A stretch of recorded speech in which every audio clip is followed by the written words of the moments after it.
Fala pessoal, estamos aqui caixa de direção do Ford Ka, novo Ka aí 2016 em diante, certo? Folga na caixa, barulho na caixa de direção, vamos ser bem objetivo. Onde estava o defeito? Tá aqui, ó. Tá vendo ali, ó? O rolamento estourou, tá vendo ali, ó?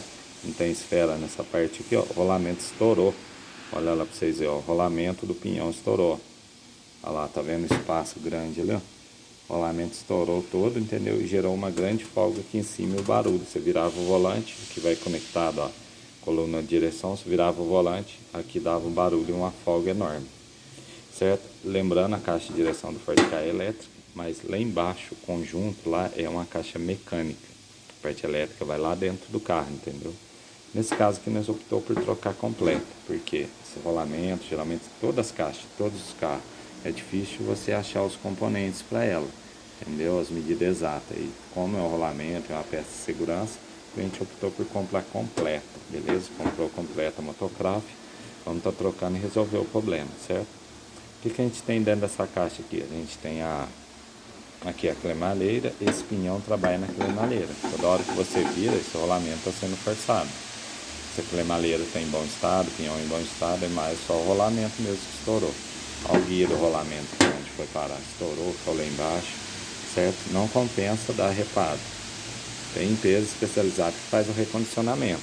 Aí sim, empresa compensa. Agora em oficina mecânica não compensa a gente pegar para fazer. Segura o carro do cliente à toa na oficina, entendeu? Correndo atrás de peça, perde tempo. Qualquer carro não compensa parar a oficina para fazer. O cliente ainda fica sem carro. Temos aqui a coifa, entendeu? É importante trocar ela, não deixar entrar sujeira.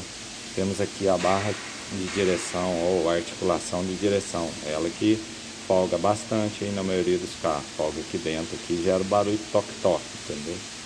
Esse movimento aqui assim, ó. E gera um barulho toque-toque aqui dentro. Aqui dentro folga tipo um pivô.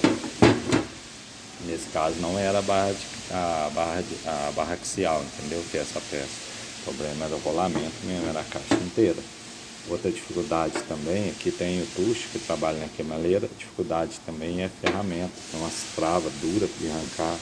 Aqui dentro vai a bucha, para vocês verem.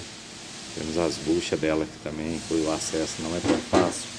Então se você pegou aí problema na caixa, troca inteira, não vai reparar não, que você vai ter o dobro de dificuldade, beleza? Deixa seu like, se inscreve na nossa playlist do curso online de mecânico parceiro. Grande abraço, até a próxima, valeu!